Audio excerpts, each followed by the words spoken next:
So when we talk about symmetry, I think I sort of covered this already. If you remember last time I asked you to draw x squared and x cubed. Well, if you look below, well, guess what? You're drawing these two functions again. So at this time, let's go ahead and draw the x squared and x cubed function with the grid provided. All right, go ahead, take a minute or two. And I would say make sure you put some dots. Okay, if you still remember x squared, I hope you did the like the way you learned in algebra 2. It's the vertex, and then you do the 1, 3, 5.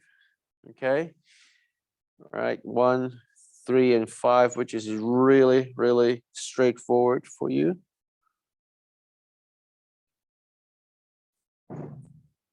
Okay, really straightforward.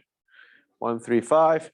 And I believe that you can fit out everything down below next to it. Okay, domain and range.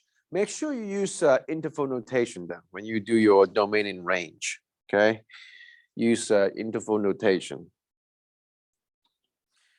For x squared, the domain, it's all real numbers because it could be all x values. So when we write down a domain, it'll be from -infinity to infinity.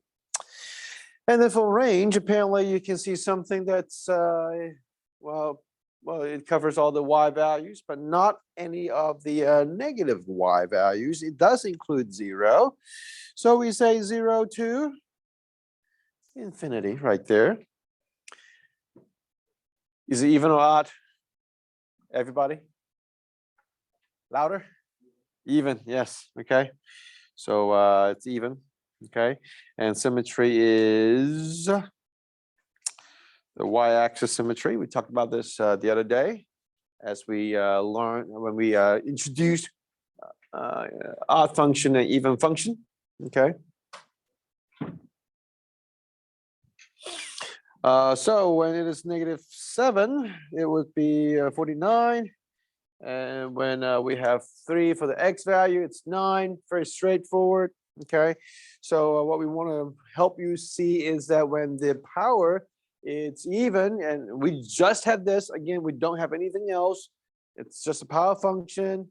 So if the power, it's even, it's a even power. If it's even function, if the exponent, it's an odd number, then it is an odd function, which has what kind of symmetry? Origin, very good. Okay, so again, make sure you know how to plot these graphs. So 1, 1, and 2, 8. So 2, 4, 6, 8. Okay, so make sure that you know the standard shape of these common functions that we'll see a lot throughout your math journey. Okay, not just this year. So for domain, it will be all real numbers because it covers all the x values, and for the range, it would also be all real numbers because it goes up and down without any kind of stoppage or restriction. Okay, so f of 0 will be 0, f of -1 will be just -1. I have no idea why they ask you just these two questions, so whatever.